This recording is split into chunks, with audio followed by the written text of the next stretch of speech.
Greetings, and welcome to the Couchbase First Quarter 2026 Earnings Conference Call. At this time, all participants are in listen-only mode. If anyone should require operator assistance, please press star zero on your telephone keypad. A question-and-answer session will follow the formal presentation.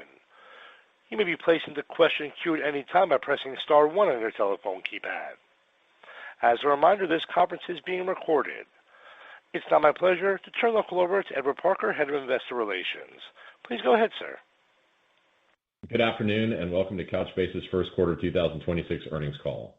We will be discussing the results announced in our press release issued after the market closed today. With me are Couchbase's Chair, President, and CEO, Matt Cain, and Interim CFO, Bill Carey. Today's call will contain forward-looking statements, which include statements concerning financial and business trends and strategies, market size, product capabilities, our expected future business and financial performance and financial condition, and our guidance for future periods. These statements reflect our views as of today only and should not be relied upon as representing our views at any subsequent date, and we do not undertake any duty to update these statements. Forward-looking statements by their nature address matters that are subject to risks and uncertainties that could cause actual results to differ materially from expectations. For discussion of the material risks and other important factors that could affect our actual results, please refer to the risks discussed in today's press release and our most recent annual report on Form 10-K or quarterly report on Form 10-Q filed with the SEC. During the call, we will also discuss certain non-GAAP financial measures which are not prepared in accordance with generally accepted accounting principles. A reconciliation of these non-GAAP financial measures to the most directly comparable GAAP financial measures, as well as how we define these metrics and other metrics, is included in our earnings press releases, which are available on our investor relations website. With that, let me turn the call over to Matt. Thanks, Edward, and good afternoon, everyone. I'm pleased to report that we had a great start to fiscal 2026 and a strong Q1. We delivered first quarter ARR, revenue, and non-GAAP operating loss results that exceeded the high end of our guidance ranges. Highlights include substantial acceleration in our net new ARR growth, driven by the momentum in our large strategic accounts, where we continued to see strong upsell and expansion activity, and continued Capella adoption, driven by migrations and application growth, contributing to robust growth in credit consumption. We continue to execute on our strategy to be the database for critical applications, and our pipeline of large strategic opportunities continues to grow. I'm pleased with the operational performance and focus of all our teams across the company. Macroeconomic uncertainty did not impact our ability to deliver. Total ARR was $252.1 million, up 21% year-over-year, 20% in constant currency, and 6% sequentially. Net new ARR was $14.2 million, up more than 300% year-over-year. Revenue in Q1 was $56.5 million, up 10% year-over-year and 3% sequentially. We had a $4.2 million non-GAAP operating loss in Q1. Capella now represents 17.4% of our total ARR and 33% of our customer base. In Q1, we continued to capitalize on the deepening engagement we've had with a growing set of strategic accounts, where Couchbase is emerging as a long-term platform provider to power their critical applications. We've been deeply focused on solving the intensifying data challenges faced by developers tasked with building the next generation of applications, who are looking for increased levels of scale and performance delivered in a unified platform, consumable in a flexible and seamlessly integrated way. In support of our efforts, we've made enhancements to our go-to-market motion with a disciplined focus on identifying these applications across a range of enterprise use cases, including the creation of dedicated strategic account teams, complemented by expanding the ways for new and existing customers to get started with new applications built on Couchbase, including the Capella free tier, which lowers the barrier to entry and enables long-term expansion on our platform. At the same time, we are maintaining a rapid pace of innovation with new features and capabilities to empower developers. This momentum resulted in our strong net new ARR performance, which was the highest ever for a first quarter and the third highest quarterly net new ARR in company history.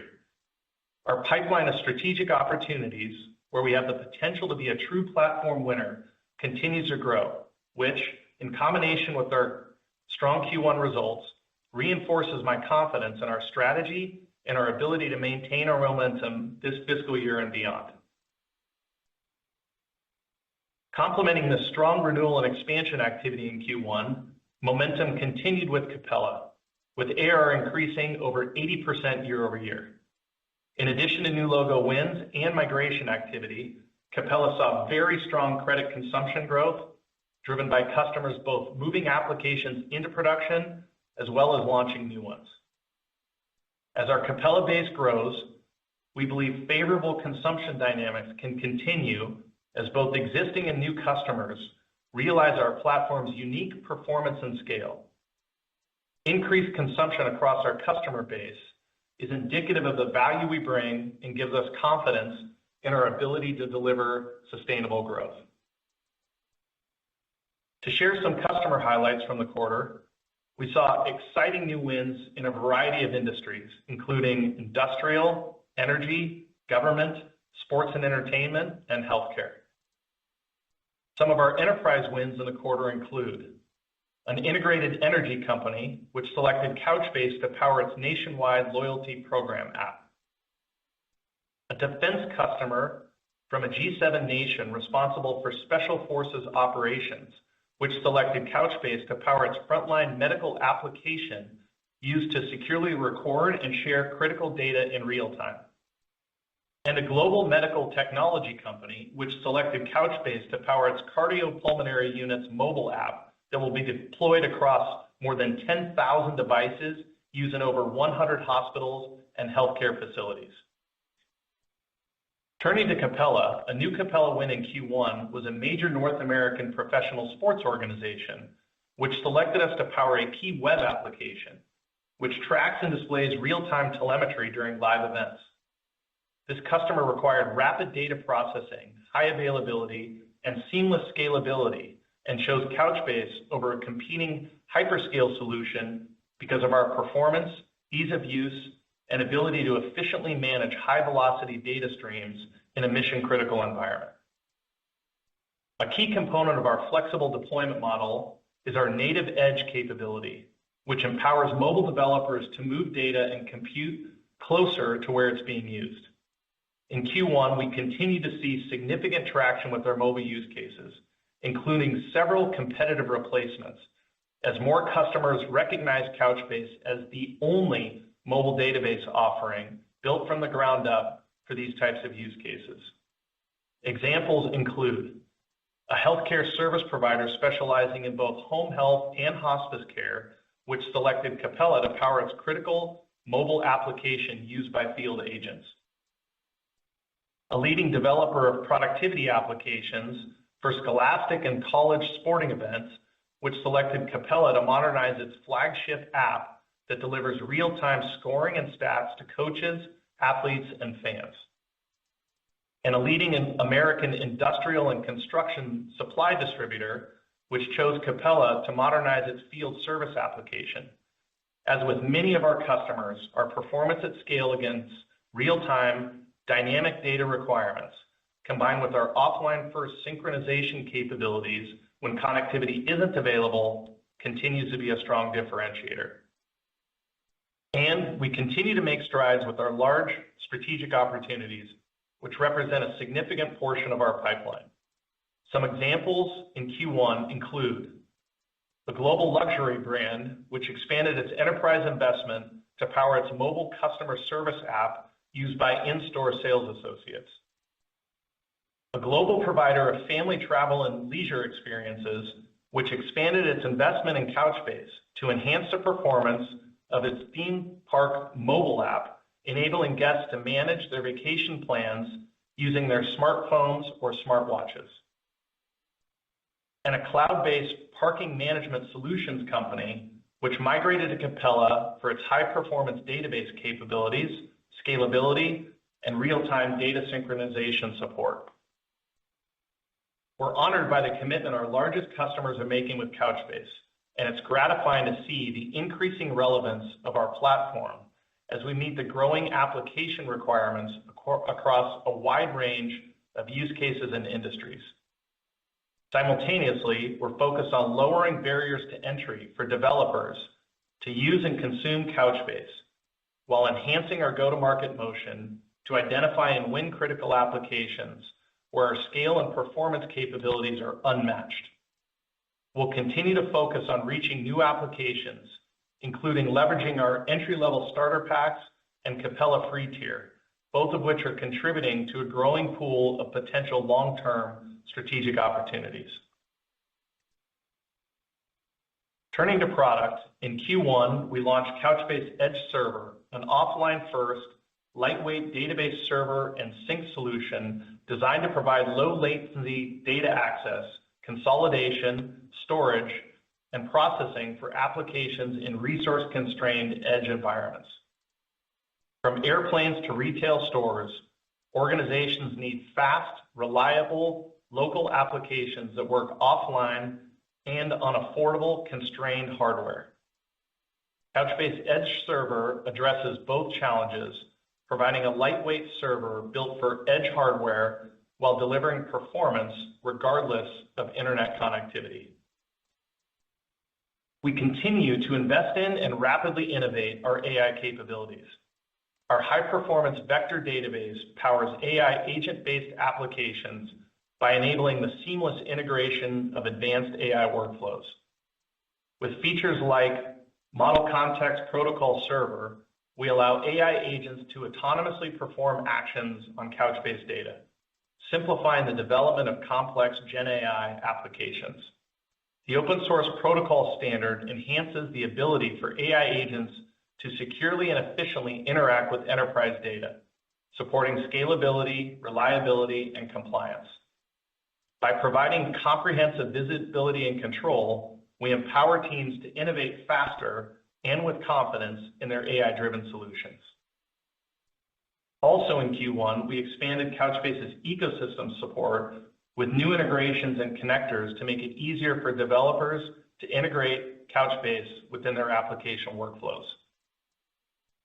Looking ahead, our innovation agenda is laser-focused on simplifying how developers harness these capabilities, enabling them to push the boundaries of what's possible while delivering premium application experiences without compromising on functionality, performance, operational costs, or connectivity.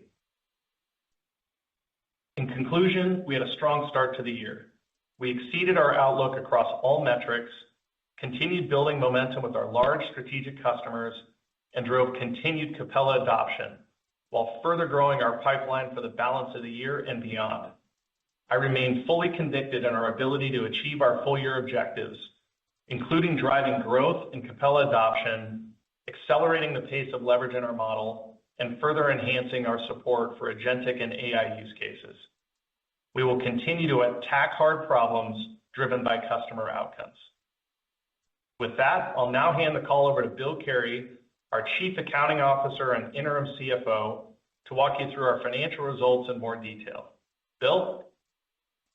Thanks, Matt, and thanks everyone for joining us. I'm pleased with our strong start to fiscal 2026. We had a great first quarter with all key metrics exceeding our outlook, continued momentum of Capella, and strong execution.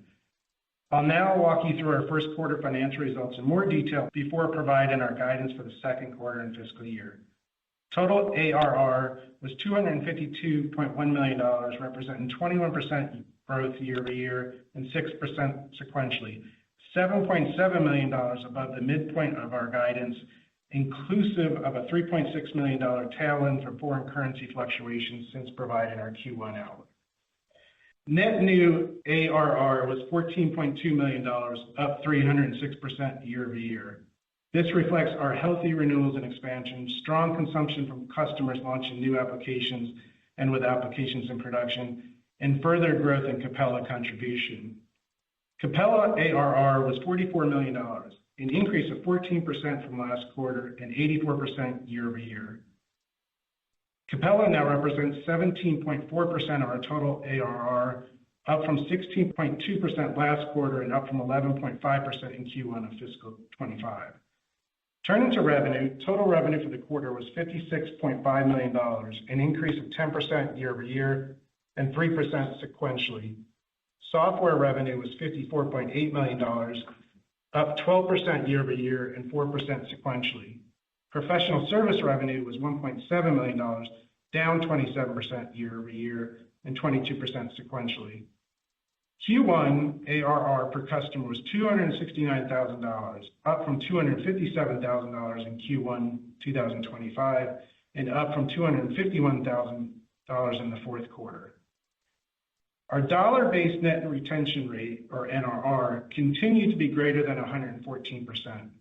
As a reminder, while we continue to expect our NRR to return to historical levels in the second half of the fiscal year, given the trailing 12-month nature of this metric, we believe NRR could again be below 115% until we anniversary the anomalous loss and downsell we experienced in the second quarter of fiscal 2025.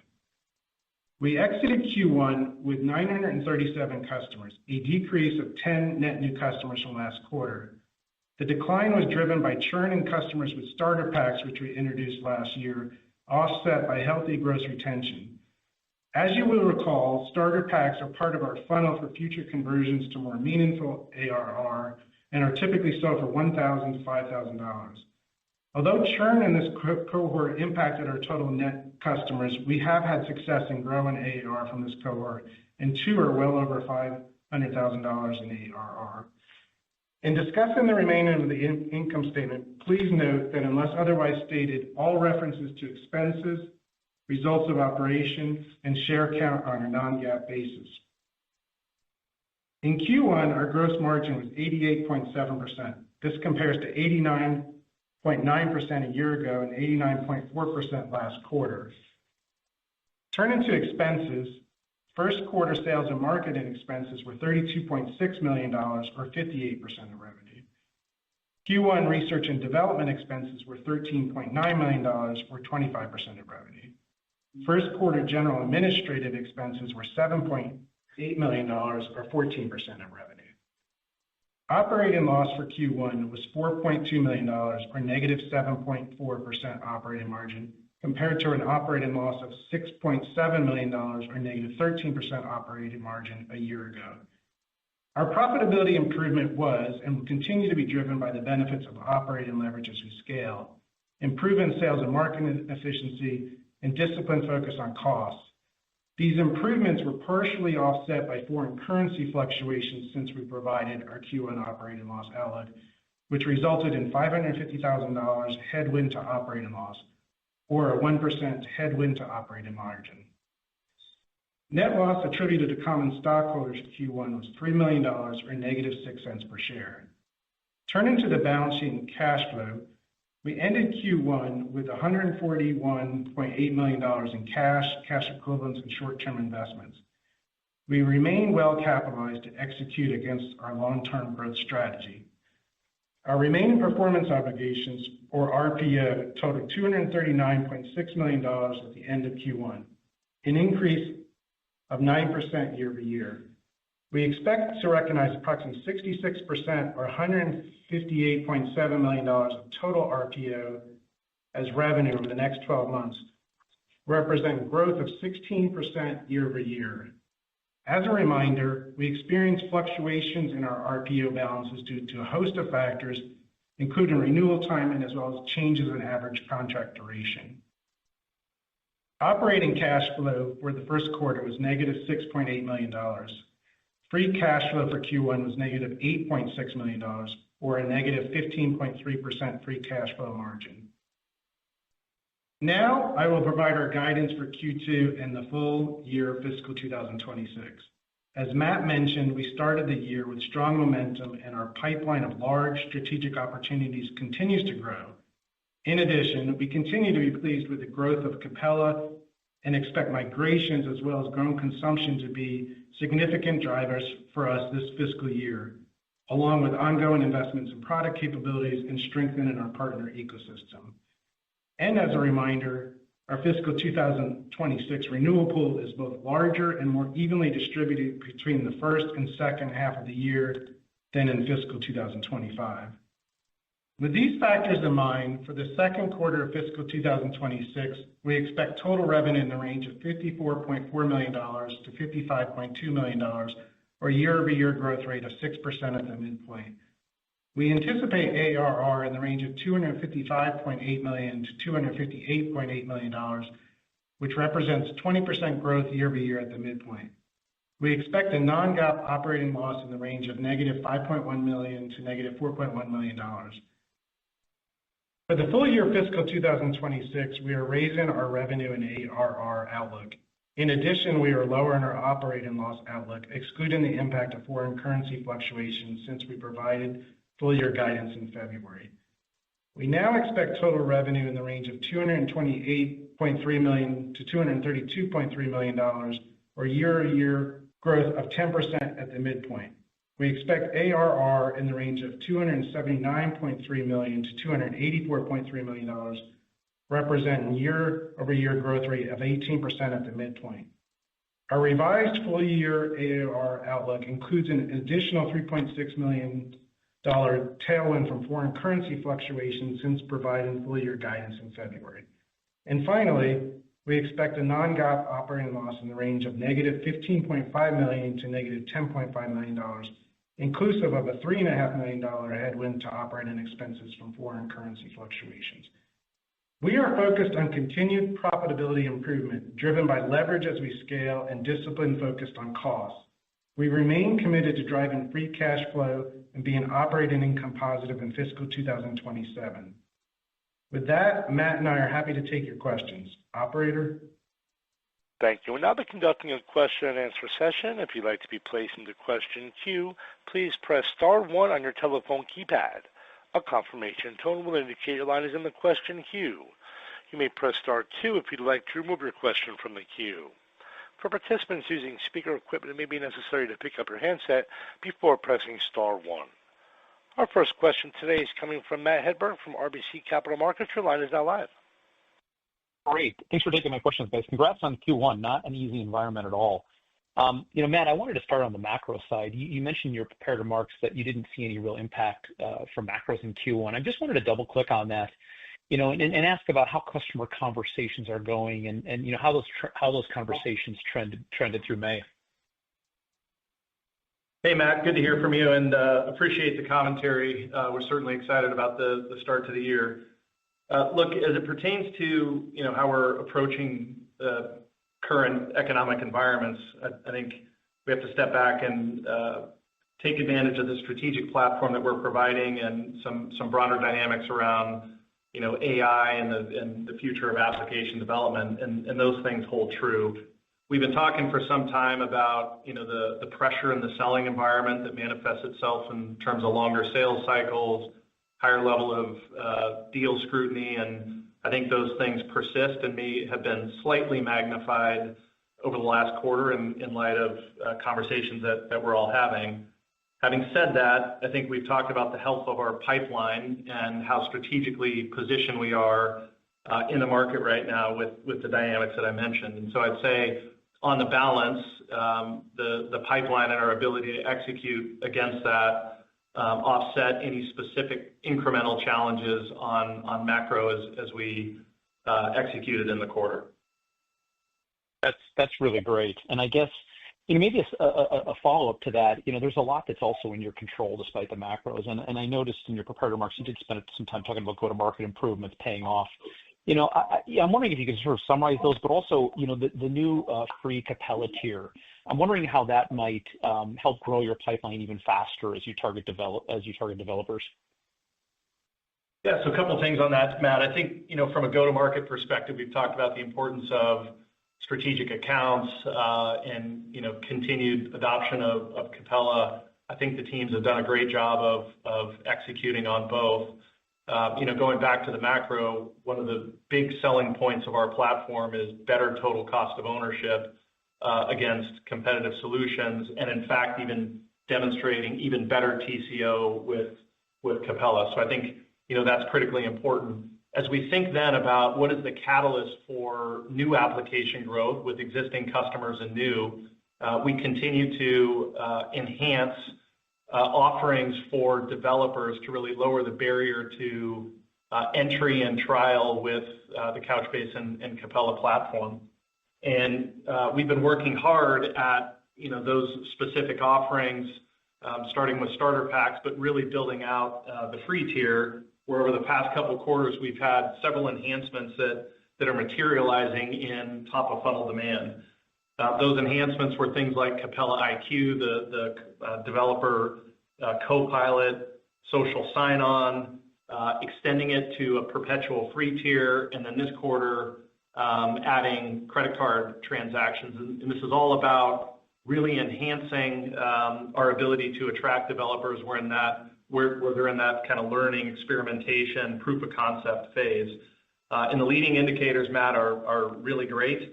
As a matter of fact, the volume that we're seeing on trials is up significantly year over year, and we think that that's a great leading indicator of future demand and application growth, again, in existing and new customers. Thanks a lot, Matt. Best of luck, team. Thank you. Next question today is coming from Sanjit Singh from Morgan Stanley. Your line is now live. Great, thank you. You got Theo Tune on for Sanjit Singh. Maybe one question to start with on the quarter for Bill. Looking at your results, obviously strong ARR outperformance shows a lot of your resilience in the market. I think total revenue came in maybe a little bit softer than some would have expected. And I think that's sort of surprising, particularly in light of the strength that you saw with large strategic customers. So could you just highlight a little bit what's driving the delta there between ARR and revenue again this quarter? And then maybe for Matt, just a higher level question. I mean, given your leadership sort of in the product category, both relate to AI, but then also mobile and database management more broadly, you've obviously introduced MCP server and have sort of a bigger focus on AI agents. What are you seeing sort of in those AI agent workloads, if you're seeing any sort of in experimentation phases today? And then over what time period do you think those categories like AI agents, where there's clearly a lot of buzz, could actually be incremental to Capella and Couchbase revenue growth?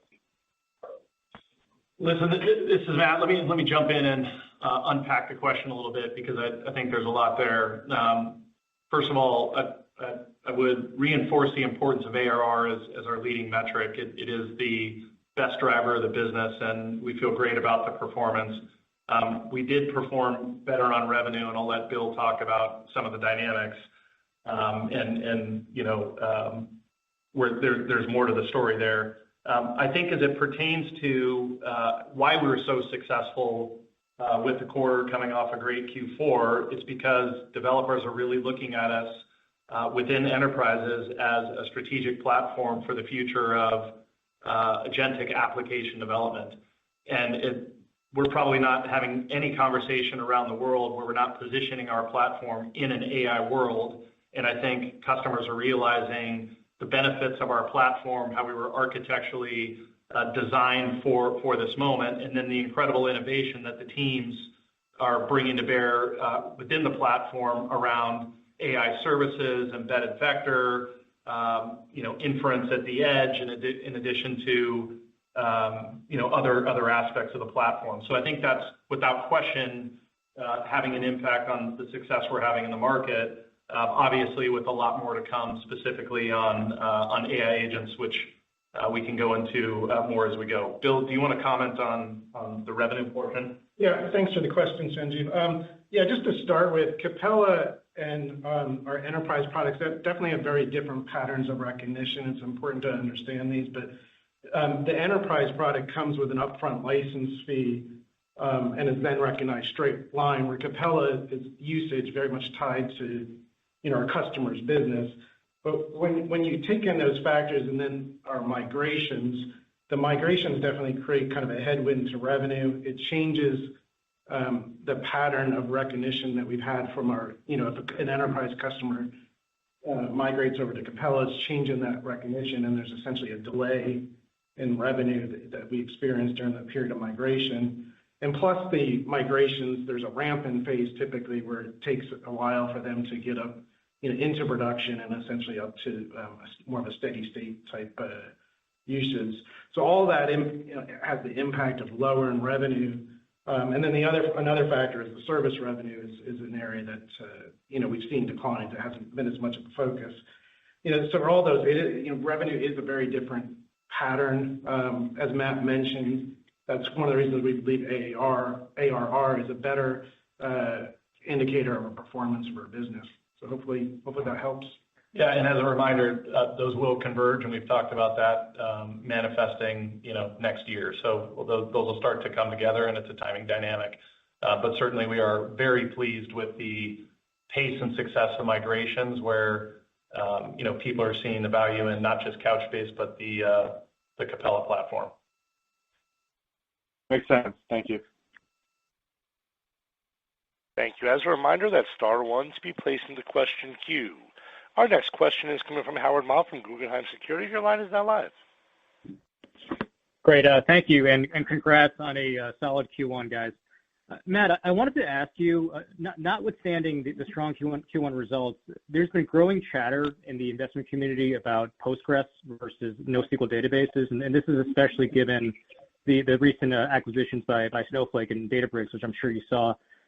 I wanted to get your thoughts. Are you concerned at all about Postgres databases and their ability to support JSON data types, which, if you couple that with the addition of vector and hybrid search capabilities, that's resulted in potentially more formidable competition? Or is this completely off base? And I guess when you look at your prospects, like, are they actively evaluating Couchbase against Postgres alternatives, or is that just not the right starting point? Hey, Howard. Good to hear from you. And again, appreciate the kind words on the quarter. And I'm glad you asked that question. It's a conversation that we're having quite many times with the investment community in particular. Yes, we did see the acquisitions. I think first and foremost, I think that points to the importance of databases as it pertains to applications and application development in an AI world. That said, I think it's really important to study the applications that these databases are architected to support. And we've talked a long time about our focus on critical applications that require performance, scale, and cost, where things like downtime and complexity not only can cost companies in terms of revenue, but poor customer experiences and pretty significant downside to their business, as you can imagine. And so I think it's critically important to put in the context of the application that a particular database is built to support. And we are very comfortable with our level of differentiation, memory-first architecture, the fact that we have integrated data services. I think it's one thing to support something like JSON or vector. It's quite another thing to have that be the format in which you're architected around, or the way in which we are fundamentally embedding vector into all aspects of our platform. So we're very mindful of the dynamic. I think it may be having a bigger effect in other parts of the market, and much less so on critical applications where these requirements literally dictate whether an application can perform and meet the fundamental SLA, which we continue to increase our lead from our perspective based on the dynamics that I mentioned. Got it, Matt. That's super helpful. And just as a follow-up, on the back of your comments about Couchbase's differentiation, as you land more of these strategic accounts, as you mentioned, are they consistently trialing capabilities like vector search and column service, and are they building these use cases into their initial commitment, thereby giving you confidence that new apps built on these services will scale into production and lead to feature expansions? Yeah, Howard, look, I think people understand that we are a platform, and we've been carefully architected to support incremental features for some time. And that's, only magnified with AI and what we've done with Capella IQ and AI services and, additional capabilities that will be coming to market.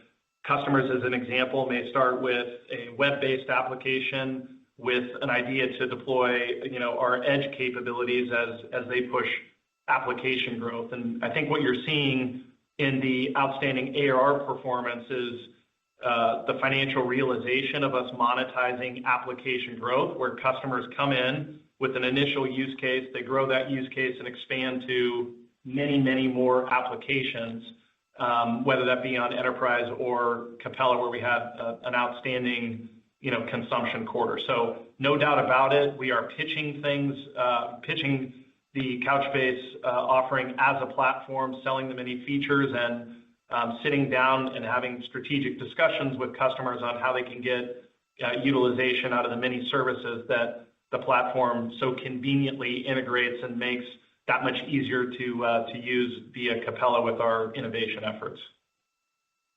Great. Thank you, Matt. Thank you. Next question is coming from Mike Cikos from Needham & Company. Your line is now live. Great. Thanks for taking the questions here, guys. Matt, just to come back to the prepared remarks, I just wanted to follow up. It sounded like you saw good expansion of existing workloads as well as new workloads coming online. And I just wanted to circle up on that point specifically. Are you seeing an acceleration or a better environment, better behavior coming from those workloads? Again, just if you could hash that out for us, especially in the context of the current macro. Yeah, look, I think fundamentally what we're so excited about in Q1 and the general momentum in the business is the mindset that we have on a go-to-market perspective of new applications. And the platform is set up in such a way that once we satisfy the demands of an initial application, we make it very easy to deploy the next app or even microservices in the context of a much broader application. And that somewhat combines with Howard's questions on the capabilities that we can bring together. So I think the growth in the business is all about application growth, and that's customers deploying more and more on Couchbase and in Capella. And I think some of the dynamics on people evaluating sort of the economic return of platforms and consolidating into the ones that will be strategic on a go-forward basis plays to our advantage, and we're benefiting in some large accounts where we are the one being consolidated into because we can do things that other solutions can't, and customers realize the roadmap of capabilities that we have on the forefront, specifically targeted for agentic applications, where I think our differentiation is going to manifest itself even more into the future. Great to hear. And just one quick follow-up that I had. But I know last quarter, I believe we were talking about Capella AI services. Can you just provide us a quick update as far as what you're seeing from a traction standpoint, or is it still relatively nascent just given the timing or announcement of that? No, look, we're in preview, and we're actively engaged with a lot of customers on their specific use cases and their pre-production environments, getting feedback, putting that into the future roadmap. And so I'd say we're pleased with the conversations that we're having with customers. Furthermore, we talked about the success of the free tier, and I talked about the momentum that we're seeing there. I mean, the growth number, just to give a sense, tripled year over year in terms of new accounts created, was up significantly from Q4 to Q1. And so I'd say the accessibility of the platform via the free trial combined with the roadmap of features, again, has us optimistic about that top of funnel, which again will manifest itself in new apps, which is with existing customers as well as eventual new logos. Terrific. Thank you very much, guys. I'll leave it there. Thanks. Our next question today is coming from Rudy Kessinger from D.A. Davidson. Your line is now live. Hey, great. Thanks for taking my questions, guys. I'm curious, Matt, when you look at this growth with these large strategic accounts, can you talk about what it looks like from the standpoint of the actual workloads you're adding? Are you adding, one large workload here? Are you adding a couple workloads? Is it more broad-based? And are some of these customers really leaning into Couchbase as one of their primary databases? Would just love to hear some more color about what that looks like. Yeah, Rudy, good to hear from you and appreciate the question. Look, I think when when we talk about strategic accounts and the level of investment that these customers are making, we typically have an inventory of tens, if not hundreds, of applications where we're deployed or where people are planning future growth. And so I'd say, while somebody may talk about e-commerce in general, that could be made up of multiple applications. If they talk about their customer management platform, that could be made up of multiple applications. And where we get really excited is where we have both bottoms-up groundswell appreciation for what we can do from developers, as well as top-down appreciation for the TCO benefits and strategic nature of the platform. And when we hit that intersection right with the appropriate focus, hence the kind of emphasis on strategic accounts, we can really get ourselves adopted as a strategic platform and unlock that application growth where we get disproportionate expansion over time because people are really leaning into us as a default and strategic platform for a subset of applications. And those conversations then become broad across the enterprise where we go from maybe your particular line of business or buying center and really expand across these large companies. So when we hit success, it's really materializing as a strategic platform that is appreciated by multiple personas within these large enterprises. Okay, and then maybe one for Bill or Matt if you want to chime in as well.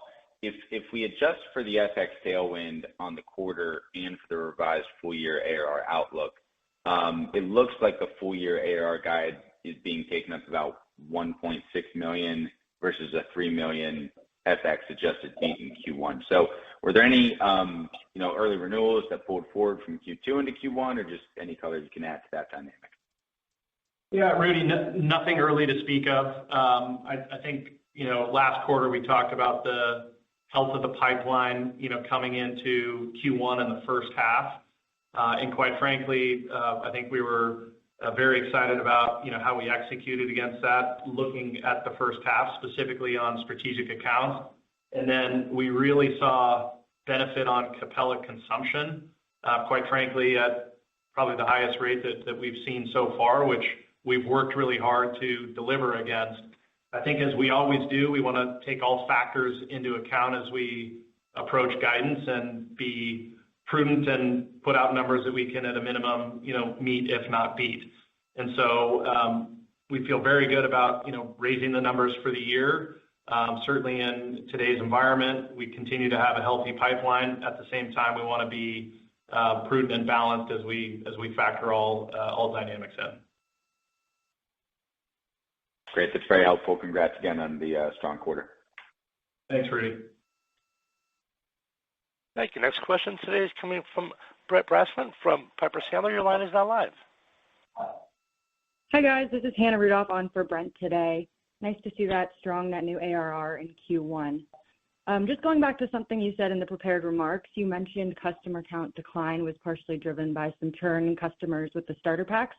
Have you seen any commonalities across this cohort of customers that churned, and have you made any changes to the starter packs as a result? Yeah, so good to hear from you, and certainly appreciate this question. I'm glad we have a chance to unpack that. Look, one of the new offerings that we've come out with to sort of generate demand top of funnel were 1 in 5K starter packs, and we're at the point now where we're about at an anniversary of that, and so as it pertains to the net logo count, we actually had a sort of typical gross number of adds across enterprise and Capella, offset by more churn in the starter packs because of that 1-year anniversary. Now, the way the starter packs were used were developers that were doing proof of concept or initial application build out, and because we didn't have a free tier, they may have stayed on those starter packs for a little bit longer. Now they have an option to move into the free tier, which quite frankly we're pushing as the better experience for developers. So I think you have a combined set of factors there. Now, as it pertains to the starter packs, we did see some pretty significant success with them in identifying customers that went from pre-production into pretty significant deployment. And as we look over the past few quarters, We actually had 7 customers that started out in that, 1 in 5K that are now over 100K of ARR, and 2 of those that are exceeding 500K ARR, trending towards $1 million. And so what I think that's indicative of is expanding top of funnel and working hard to identify where applications are ready to move from that proof of concept into production. And quite frankly, we're learning about the appropriate conversion rates as we build out that demand and materialize it into new customer and new application growth. Perfect. Totally makes sense. And then as you think about, capturing these strategic opportunities earlier on and investing in top of funnel, I guess, are there still changes or investments you'd like to make? And then how do you think about walking from that 58% of revenue from sales and marketing to the target level of 38 to 40%? Yeah, look, we're constantly making adjustments where we think we can yield better results on the margin. We talked about, focus on strategic accounts, more digital demand, focus towards, new developers, and we'll continue to evaluate those things as we go. But rest assured, we remain very committed to delivering leverage in the model, and we've talked about the targets that we have, going into next year on, free cash flow and op break even, which we, recommitted to. So I think it's about maintaining expanding growth, but doing so with better efficiency, which we continue to execute on that balance as we go forward. Helpful. Thank you so much. Thank you. Next question is coming from Robert Simmons from Rosenblatt Securities. Your line is now live. Hey guys, thanks for taking the question. So your initial guidance for the year had revenue slowing in 1Q and then picking up and accelerating over the course of the year. And now you're kind of pointing to a pretty sizable drop in 2Q in the growth rate. And then I think second half is probably about 12%. I guess, can you give us a better understanding of what's causing that pattern of growth? Well, so let me comment generally, and then Bill can pile on the specifics. We're trying to decipher the first part of the question. We had a little bit of an audio hiccup there.